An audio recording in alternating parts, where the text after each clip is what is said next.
Salam saudara, kembali kita ikuti Abam episode 812. Mari Bapak Pendeta Yehuda akan membantu membacakan pertanyaannya. Ya, baik Pak. Pertanyaan dari seorang pendeta muda berusia 56 tahun, single di Makassar, Sulawesi Selatan.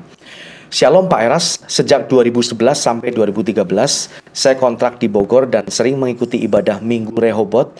Waktu itu masih GBI di Roxy karena saya pernah baca majalah Truth dan menarik perhatian saya. Walaupun saya merintis di gereja sinode lain di Bogor.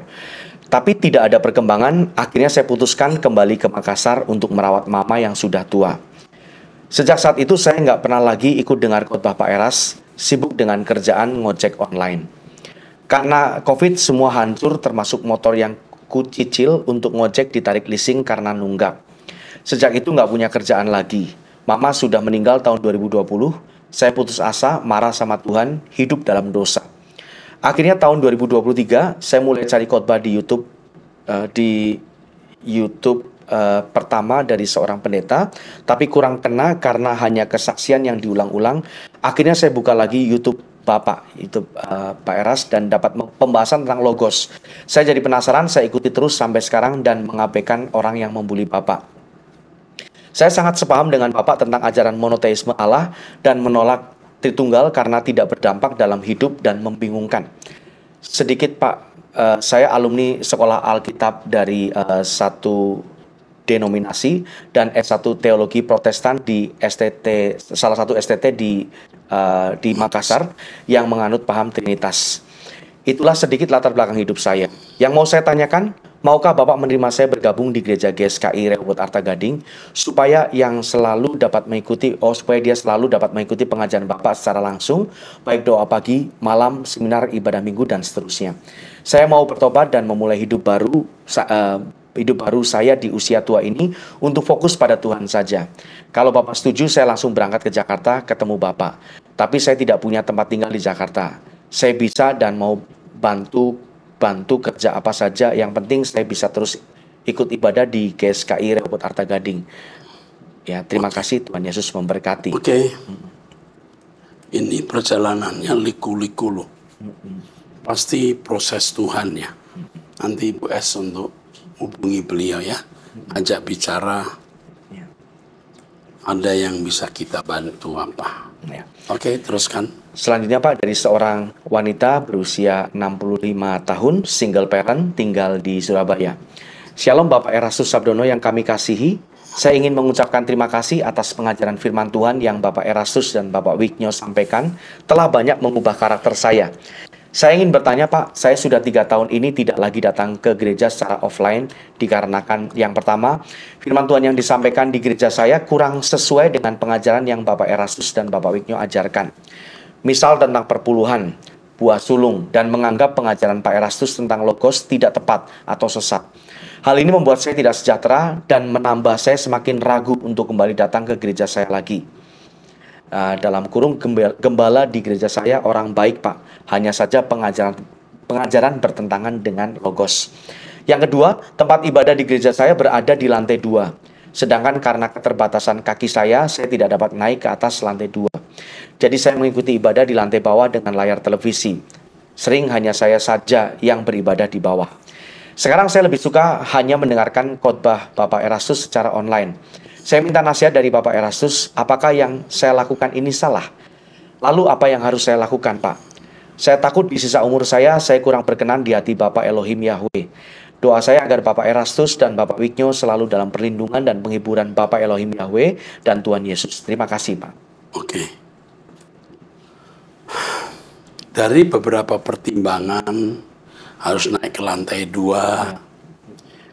Ibu juga sudah merasa tidak sejahtera dengan pengajaran gereja itu. Lebih baik memang ibu kebaktian online di rumah.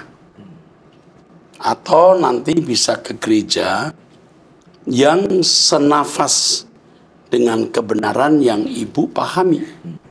Tidak apa-apa. Keselamatan itu masing-masing. Kalau gereja tidak membawa kita kepada kesempurnaannya, harus ditinggalkan. Saya jarang menyuruh orang keluar dari gereja. Tapi untuk kondisi ibu umur sudah sepuh atau tua seperti ini, dengan kondisi gereja itu, dua ya kondisinya secara fisik, tadi harus naik lantai 2. Yang kedua ini yang lebih prinsip ya, ajarannya tidak senafas dengan kebenaran yang ibu pahami. Jadi online di rumah saja, atau datang ke gereja yang senafas dengan ajaran yang ibu pahami. Oke, Tuhan berkati. Baik Pak, berikutnya dari seorang pria berusia 28 tahun, menikah, beragama Katolik, dari Kupang, NTT. Shalom Bapak, salam sejahtera dalam kasih Tuhan Yesus. Saya mau bertanya, saya baru kehilangan orang yang sangat saya cintai dalam hidup saya, yaitu istri di tanggal 10 September 2023. Yang saya mau tanya, apakah nanti ketika saya meninggal, akan ketemu kembali sama istri saya? Ya, kalau istri Anda memang layak masuk langit baru, bumi baru, dan Anda juga layak, akan ketemu. Terus. Dan saya berjanji di almarhum istri, kepada almarhum istri mungkin dan Tuhan Yesus, bahwa tidak akan cari pengganti lagi sampai saya ketemu kembali sama istri saya di kehidupan kekal. Saya percaya ada kehidupan kekal selain dunia. Iya betul. Ya, betul. Saya ingin sekali tahu, setiap hari saya berpikir istri saya di mana, apakah di sorga, apa neraka. Terima kasih Bapak, Tuhan Yesus memberkati. Shalom. Mestinya Anda tidak memberalakan masalah ini. Anda harus bisa melupakan, karena istri sudah meninggal. Dia tidak tahu punya anak enggak ya? Iya, tidak diceritakan Pak. Iya. Usia masih 28 tahun. Usiamu masih 28 tahun. Jadi kamu tidak perlu terikat ya, menjadikan masalah itu berhala yang kau pikirkan siang malam. Tapi saya mengerti, ini kan baru berapa bulan ya. Nanti waktu bisa membuat kamu berubah. Ada orang yang berjanji tidak menikah. Setelah beberapa tahun, setelah istrinya meninggal tuh ya. Dia ketemu dengan pasangan baru, dia tanya, Pak, apakah boleh saya menikah karena saya pernah janji untuk tidak menikah. Tidak ada yang mutlak kecuali untuk Tuhan. Jadi jangan cepat-cepat mengambil keputusan menikah tidak menikah, terserah Tuhan ya. Soal nanti bagaimana ketemu istri, serahkan saja ke Tuhan. Anda tidak tahu istri di surga atau neraka, kembalikan semua ke Tuhan. Oke? Dan sekarang Anda belajar melayani Tuhan dan hidup hanya untuk menyenangkan Tuhan saja. Ya, kalau selama kita masih terikat dengan janji, dengan pikiran-pikiran seperti yang Anda kemukakan, Anda tidak bisa menyenangkan Tuhan. Nak. Ya, oke. Tuhan memberkati. Terus. Berikutnya Pak, dari seorang pria berusia 35 tahun, menikah, 3 anak, tinggal di Sumatera Utara. Ya, jemaat GSKI. Oh, oke. Ya, shalom Pak. Ini pertanyaan saya yang kedua. Terima kasih atas pertanyaan yang Bapak telah jawab. Yang saya mau tanyakan Pak, apakah Tuhan Yesus pada waktu mati lalu turun juga mengajar orang-orang mati? Seperti yang ada dalam doa pengakuan iman rasuli. Karena pendeta di tempat saya pernah berkata, ketika Yesus mati dalam 3 hari itu untuk menyampaikan Injil kepada semua orang yang mati terdahulu. Saya jadi bingung Pak, Yesus itu mati untuk menebus dosa umat manusia atau menyampaikan Injil kepada orang mati sebelum Yesus lahir? Terima kasih Pak, semangat terus untuk menyampaikan kebenaran. Seperti nama gereja kita, yaitu Gereja Suara Kebenaran Injil. Jaga kesehatan selalu Pak, semoga Tuhan melindungi Bapak dan keluarga. Amin. Oke, thank you. Jadi pada waktu Yesus turun ke kerajaan maut, di dalam Alkitab dikatakan Yesus kerukso dalam bahasa aslinya. Kerukso artinya to proclaim.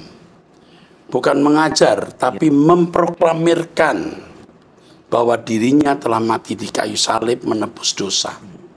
Yesus menebus dosa manusia itu, manusia yang pernah hidup, sedang hidup, dan yang akan hidup nanti.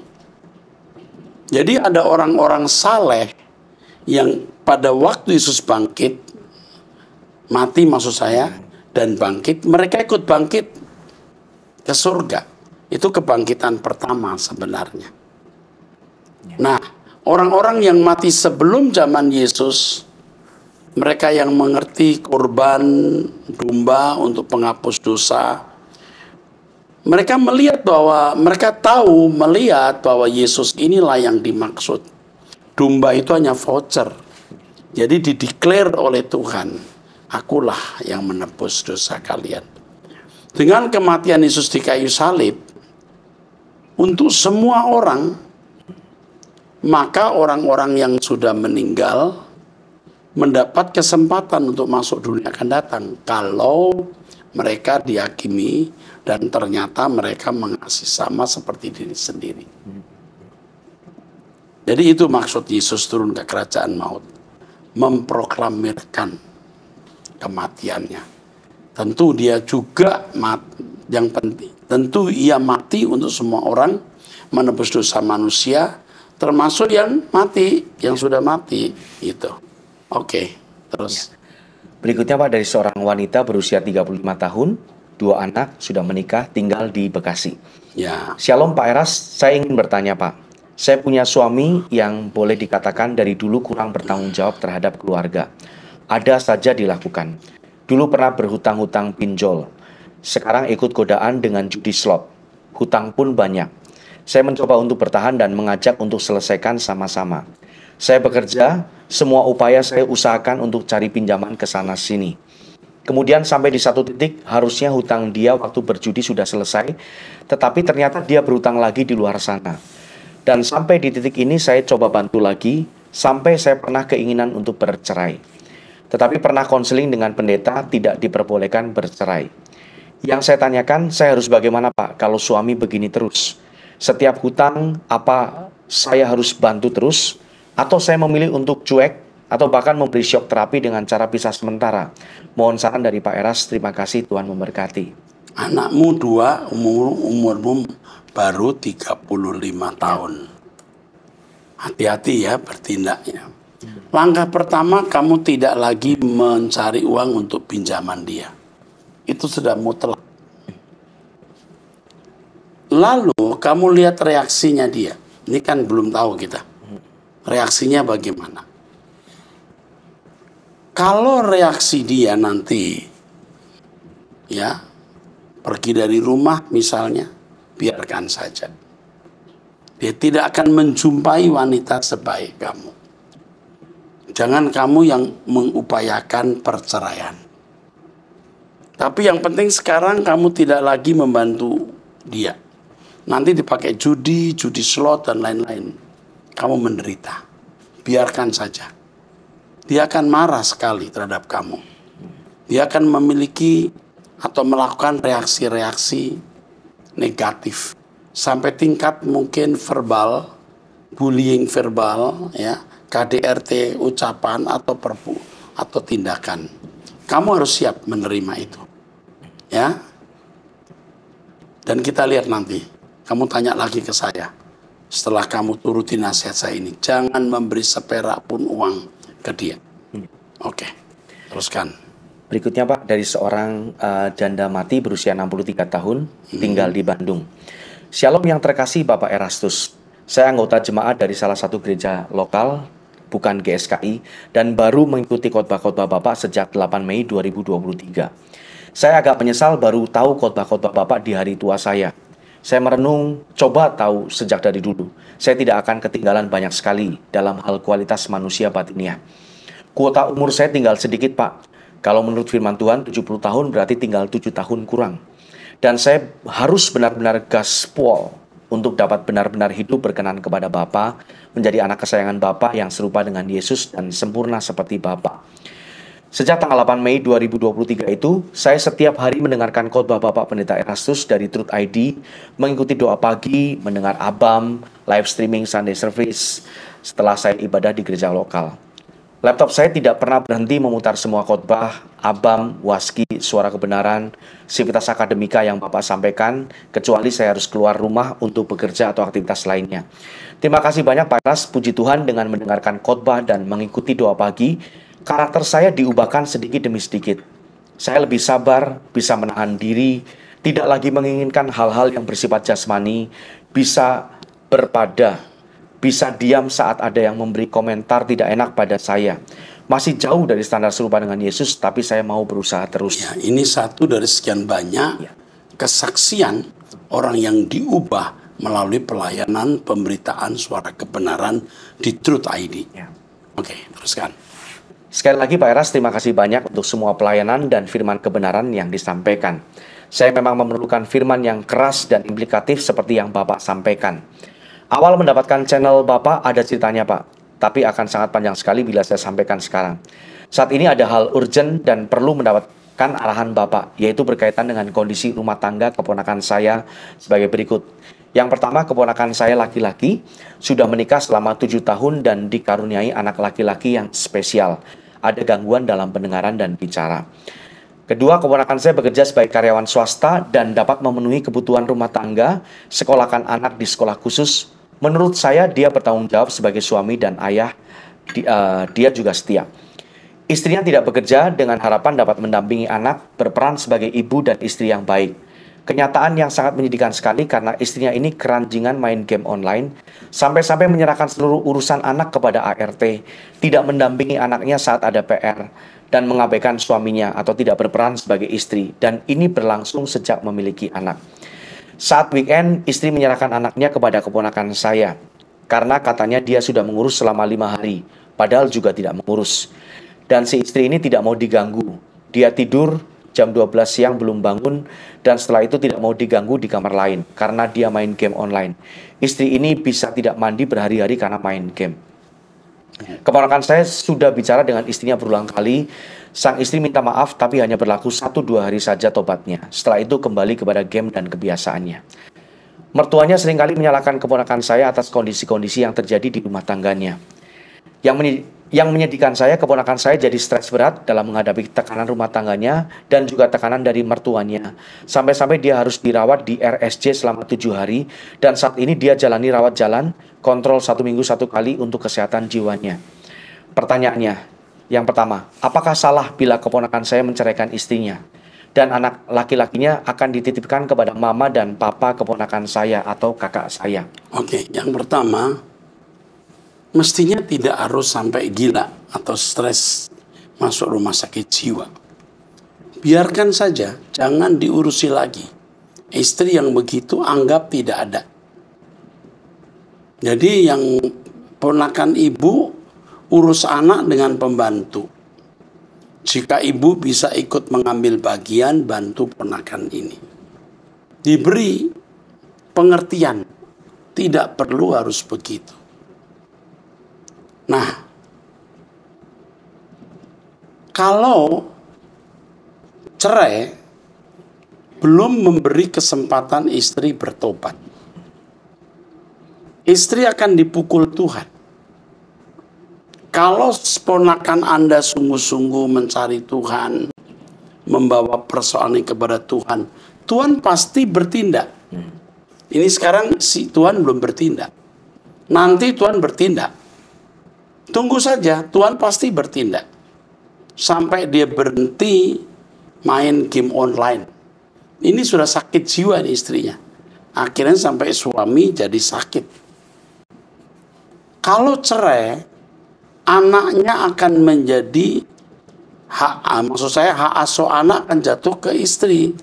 Jika anak itu usianya masih di bawah umur. Ya, betul ya. Menikahnya baru 7 tahun, Pak, betul. Apa anaknya? Enggak, menikahnya baru selama 7 tahun, ya. Anaknya akan menjadi hak asuhnya kepada perempuan. Kecuali di pengadilan nanti bisa dibuktikan bahwa si ibu tidak tanggung jawab. Entah karena berzina, entah karena ya main game online dan lain-lain. Bisa. Tapi hindari dulu perceraian. Suami, ponakan ibu harus ibu layani dulu. Sudah jangan urusi itu istrinya. Tidak usah diurusi. Karena dari tulisan ibu ini, ibu masih mengharapkan keadilan gitu. Ini nggak ada keadilan dunia ini. Ya. Terus yang kedua? Ya, ini sudah terjawab Pak. Bagaimana saran dan jalan keluarnya. Ya, jalan keluarnya yaitu tetap bertahan. Suami diajar untuk tidak usah mikirin istri. Urus anak, urus pekerjaan, sudah. Mau jadi apa terserah. Sampai nunggu Tuhan pukul dia. Ya, kalau cerai, wah, tragis loh perceraian itu. Ya. Kita harapkan ibu ini bertobat, ibu muda ini ya. Ya. Kita harapkan bertobat. Dia mungkin usianya sekitar 30 sampai 40 tahun kan. Kalau nomor 7 tahun ya kira-kira 30 sampai 40 tahun. Masih ada kesempatan dia bertobat. Ya, saya kira itu jawaban saya. Ya. Ini doa saya kiranya Bapak diberikan kesehatan yang sempurna dan panjang umur, karena masih banyak orang yang perlu mendengar firman kebenaran yang Bapak sampaikan. Oke, Dan terima pelayan kasih. lainnya yang selama ini Bapak lakukan. Amin. Ini doanya juga, Tuhan senantiasa memberkati dan melindungi Bapak beserta Ibu, anak, menantu, cucu, dan seluruh tim pelayanan GSKI Rehoboth. Tetap semangat Pak Eras, abaikan pencemooh itu. Pencemooh. Oke. Terima kasih mendukung ya. Makasih. Terus. Ya, pertanyaan selanjutnya dari seorang wanita berusia 20 tahun, single di Tangerang Selatan. Shalom Om Eras, aku minta maaf ya Om sebelumnya. Aku mau cerita Om Eras, aku punya teman yang menjalin hubungan dengan teman saya. Oh, ini teman menjalin hubungan dengan teman saya. Teman gitu. saya cowok. Teman saya cowok sangat cinta dengan teman perempuan saya. Apapun yang diminta teman saya cewek selalu kasih. Karena teman saya cowok sayang banget sama teman cewek saya Om. Permasalahannya, teman saya cewek memang selalu dekat dengan orang lain Om. Teman saya cowok tidak suka kalau ceweknya dekat-dekat dengan orang lain. Tiba-tiba si cewek minta putus ke teman saya cowok Om. Jangan ganggu aku lagi, aku udah punya pacar. Teman cowok saya bilang ke aku, saya gak terima diginiin. Saya sayang banget sama dia kok, dia tega gitu Om. Teman saya cowok kirim saya video bahwa dia menyakiti diri sendiri. Lebih baik saya mati begitu Om. Tolong saya Om Eras, apa yang harus saya lakukan? Aku minta maaf ya Om Eras, terlalu panjang. Dan aku juga minta maaf Om, jika kata-kata saya salah. Nah, Ya, oke. ini nggak bisa dijawab. Harus dilayani. Teman cowokmu itu harus dilayani. Ya, nanti kamu dihubungi orang saya deh. Bapak Andris atau siapa ya. Ya. Kasih tahu dari Om Eras akan kirim orang untuk melayani. Karena dia sudah mau suicide ya. Iya. Mau bunuh diri. Untuk saudara-saudara yang mendengarkan Abam, ini tindakan bodoh, konyol. Ya. Cewek itu tidak buat apa-apa untuk cowok. Kalau dia bunuh diri, ceweknya lebih senang. Bebas deh. Nggak ada yang ngejar-ngejar dia. Cowoknya masuk neraka, bunuh diri. Lalu orang tua menangis meratap, yang membesarkan dari bayi sampai besar. Ini egois, cowok yang mau bunuh diri ini. Dia tidak memikirkan orang lain. Dia memikirkan perasaannya sendiri, begitu ekstrim sampai bodoh. Dia bunuh diri, siapa yang puas? Yang puas setan dan perempuan itu. Dia sendiri akan menyesal. Begitu bunuh diri, rohnya ke atas, wah ternyata ada kekekalan, ada api kekal, menyesal demi perempuan yang tidak pernah memberi apa-apa. Masih ada perempuan lain yang memberi apa-apa, mama, papa, oke? Yang lain jangan bodoh seperti anak ini, oke, teruskan. Berikutnya Pak, dari seorang wanita berusia 50 tahun, menikah, tinggal di Jakarta Timur. Iya. Shalom Pak Erastus Gembalaku. Pak, saat ini jam 3 pagi tanggal 13 Oktober 2023, saya terbangun dan sedih rasanya. Rindu hanya ingin mengatakan kepada Bapak Gembalaku, Bapak jangan susah hati ya Pak. Bapak orang baik, banyak orang mengasihi Bapak sama seperti saya. Terlebih Allah Bapa dan Tuhan Yesus sangat mengasihi Bapak. Saya mengetik ini dengan meneteskan air mata. Saya sedih kalau Bapak sedih. Bapak tidak kenal saya dan itu tidak penting karena saya jemaat Bapak yang setia online dari tahun 2005. Tidak ada kata mustahil. Bapak pasti kuat, sanggup dan bahagia bersukacita memikul kuk ini dan Bapak akan menyadari itu. Amin. Terima kasih Pak Erastus Sabdono. I or we love you. Terima kasih, Tuhan Yesus memberkati. Oke. Iya. Terima kasih untuk tulisan ini tanggal 13 itu hari apa ya? 13. Oh, Jumat minggu lalu. Jumat minggu lalu saya sedang menghadapi masalah memang. Pankreas empedu saya bermasalah dari tes darah dan kemungkinan harus di laparoskopi ya atau dioperasi. Tetapi sejauh ini belum sampai harus dioperasi atau belum. Kita lihat perkembangannya. Jadi itu hari Jumat ya. Jadi ya dalam kondisi susah juga. Rupanya ada yang kesetrum. Ya. Terima kasih untuk perhatiannya. Ya. Doakan saya panjang umur ya. Ya memang saya sering kurang istirahat. Sejak COVID dulu agak mulai sulit tidur ya. Ya. Tapi saya bisa melewatinya. Puji Tuhan bisa. Terima kasih untuk doa-doa saudara. Tuhan memberkati. Oke. Ya. Berikutnya Pak, dari seorang wanita berusia 32 tahun, menikah, tinggal di Papua Tengah. Ya. Shalom, salam dari Papua Tengah. Saya mengalami tantangan dengan suami saya. Banyak hal sampai suami saya tidak biasa menafkahi saya dan anak-anak. Dia juga selalu nongkrong bersama teman-temannya sampai 2 atau 3 hari tidak pulang ke rumah. Bagaimana saya mengatasinya? Karena saya bicara berdua dengannya, dia oke, namun hal-hal tidak saya inginkan itu dilakukan ulang lagi. Terima kasih, Tuhan Yesus memberkati. Pasti ada latar belakangnya ya. Anda cerita ini mungkin ada latar belakangnya. Yang pertama, apakah ada kekecewaan terhadap Anda? Anda kurang melayani atau berkata kasar ya. Atau memang dia tidak bertanggung jawab. Dia kumpul dengan teman-teman, entah minum minuman keras, entah ada sesuatu yang lain yang menjadi kesenangan dia untuk dinikmati.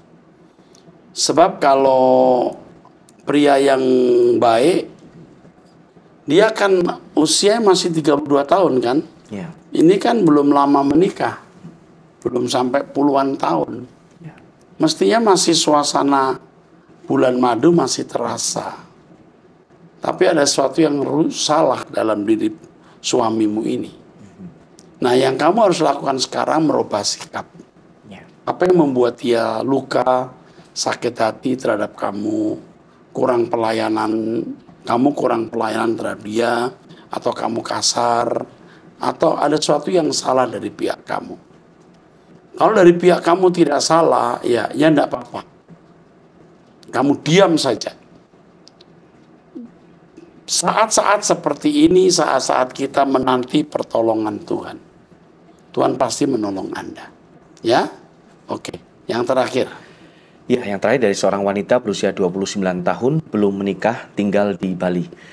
Saya ingin bertanya Pak, adakah dosa keturunan? Jadi misalkan saudara saya yang berbuat dosa, apakah saya yang harus menanggungnya? Ya, jadi gini, dosa keturunan itu bisa dari gen. Gen orang tua, ya watak, karakter yang diturunkan. 2 dalam bentuk sakit. Ya. 3, jika itu ekstrim ya, ada kuasa kegelapan. Jadi ada orang tua yang memang mendapat warisan kuasa gelap, bisa turun. Itu menjadi dosa keturunan.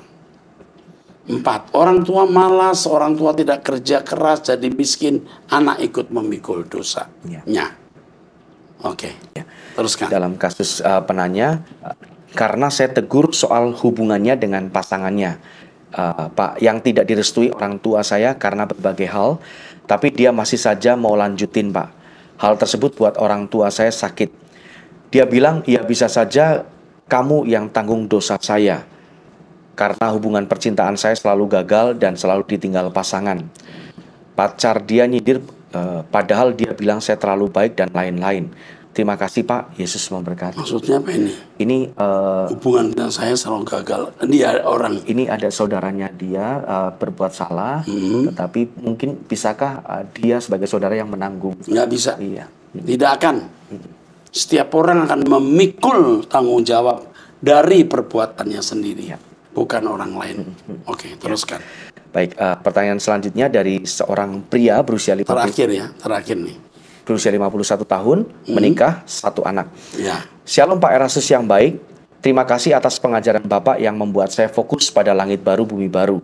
Saat nanti memasuki kekekalan, kita anak-anak Allah Bapa yang hidup kudus serupa dengan Tuhan Yesus Kristus akan memerintah sebagai raja atau penguasa bersama Tuhan Yesus Kristus dalam kerajaan sorga. Pertanyaan saya, bolehkah saya memilih menjadi anggota masyarakat kerajaan sorga saja agar saya bisa melayani masyarakat kerajaan sorga dengan lebih baik? Karena dengan menjadi anggota masyarakat kerajaan sorga, saya lebih bisa memahami pikiran dan perasaan masyarakat kerajaan sorga dibandingkan kalau saya menjadi raja atau penguasa. Terima kasih atas jawaban Bapak. Mungkin Anda mikir penguasa-penguasa di langit baru-baru seperti penguasa hari ini. Ya. Penguasa-penguasa langit baru bumi baru nanti itu seperti Yesus. Ya. Yang memahami perasaan masyarakat. Ya. Nah, Tuhan menghendaki Anda menjadi perwira tinggi. Kalau Anda mengasihi Tuhan, Anda tidak akan menolak. Harus hidup kudus, bijaksana, dewasa, agar layak mendampingi yang mulia Tuhan Yesus di dalam kerajaannya nanti. Ada orang berkata, yang penting masuk surga walaupun hanya cuci got. Lah, ini kan namanya nggak menghormati Tuhan, karena Tuhan merancang hal yang besar. Dan kalau kita mengasihi Tuhan, kita ikuti rancangan Tuhan tersebut. Ya, jadi jangan begitu ya. Ikuti saja apa yang Allah kehendaki. Tuhan memberkati saudara. Sampai di sini episode ini. Kita lanjutkan di episode 813 nanti. Tuhan berkati.